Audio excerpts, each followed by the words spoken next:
అదిరా గౌరవం. వాడు కొడుకంటే. ఇప్పుడు ఎందుకు వాడిని నాతో కంపేర్ చేస్తున్నారు? వాడికి కావాల్సిన చేశారు, నాకేం చేశారు? వాడిని సెంట్ జాన్ స్కూల్లో చదివించారు, నన్నేమో గవర్నమెంట్ స్కూల్లో చదివించారు. ఇంటర్వ్యూకి వచ్చి చూడండి, ఒక్క ముక్క ఇంగ్లీష్ లో మాట్లాడడానికి ఎన్ని తిప్పలు పడుతున్నాను. ఉద్యోగం రాలేదు అంటే ఎలా వస్తుంది? ఒక్క ప్రెసెంటేషన్ కూడా సరిగ్గా ఇవ్వలేకపోతున్నాను. నేనేం చేయను, అప్పుడు నా స్తోమత అంతేనయ్యా. ఆ తర్వాత సార్ని ఇంగ్లీష్ మీడియంకి మార్చారంటే నన్ను కూడా మార్చుండొచ్చుగా. ఎందుకు మార్చలేదు? ఇందులో చూసిన పార్షాలిటీ, ఎప్పుడు చూసిన పార్షాలిటీ.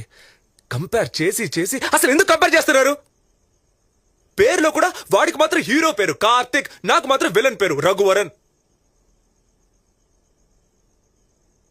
మీకు వాడే సూపర్ స్పెషల్ అనుకుంటే డైరెక్ట్ గా వాడినే కనుండాల్సింది. నన్నెందుకు కన్నారు? ఏం చేయని చెప్పు. ముందు నువ్వు పుట్టావు, ఆ తర్వాతే వాడు పుట్టాడు.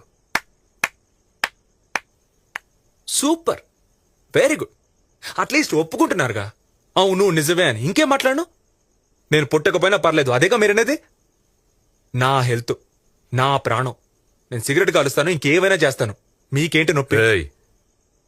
జాగ్రత్తగా మాట్లాడు, లేకపోతే మర్యాదగా ఉండదు. మర్యాదగా ఉండదంటే ఏం చేస్తారు? నన్ను ఇంట్లోంచి వెళ్ళిపోమంటారు?